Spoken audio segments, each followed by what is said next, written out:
Authoritarianism isn't about left or right, it's about control. It's the belief that one leader, one party, or one ideology should hold unchecked power, and that ordinary people should simply obey. It often begins quietly, through fear, frustration, or a promise of safety, and ends with freedom disappearing inch by inch. Throughout history, authoritarianism has taken many forms.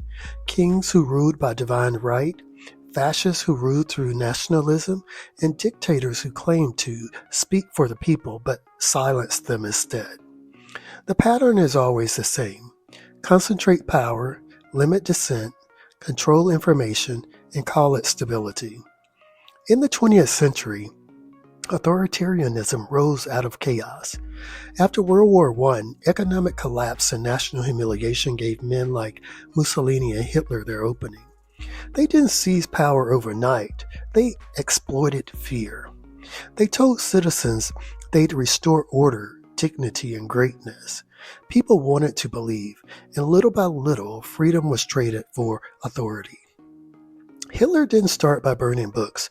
He started by controlling the media. Mussolini didn't begin with war. He began with slogans about unity and pride.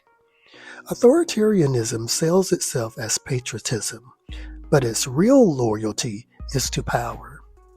Democracies can fall into the same trap when citizens become tired, cynical, or divided. When people stop trusting one another, they start longing for someone to take charge. That's when strongmen appear, promising simple solutions to complex problems. They say, "Trust me, only I can fix it." History shows that when freedom is most at risk, authoritarian leaders always follow a familiar playbook. First, they attack the press and label critics enemies of the people. Next, they weaken independent courts and the rule of law. Then they claim elections are rigged until they control them. Finally, they rewrite history so that truth itself becomes whatever the leader says it is. Once that happens, opposition becomes dangerous and silence becomes survival. But authoritarianism doesn't succeed because of one leader. It succeeds when ordinary people stop paying attention.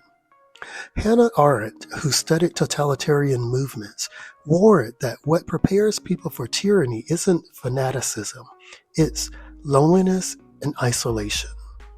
When people lose trust in their neighbors, they become vulnerable to manipulation. That's why division and misinformation are the lifeblood of authoritarianism. The antidote isn't violence or revenge, it's awareness and unity. Democracies have tools to defend themselves: free speech, free elections, and civic participation. But those tools only work if citizens use them. Freedom isn't self-maintaining. It requires effort, truth, and the courage to disagree without dehumanizing. Every generation has to make that choice again. Authoritarianism thrives on fear. Democracy thrives on trust.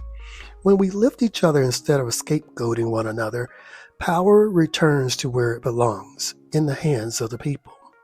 Because the essence of democracy isn't agreement, it's accountability. A government strong enough to protect us must also be restrained enough to obey us. When those two ideas fall out of balance, liberty begins to fade.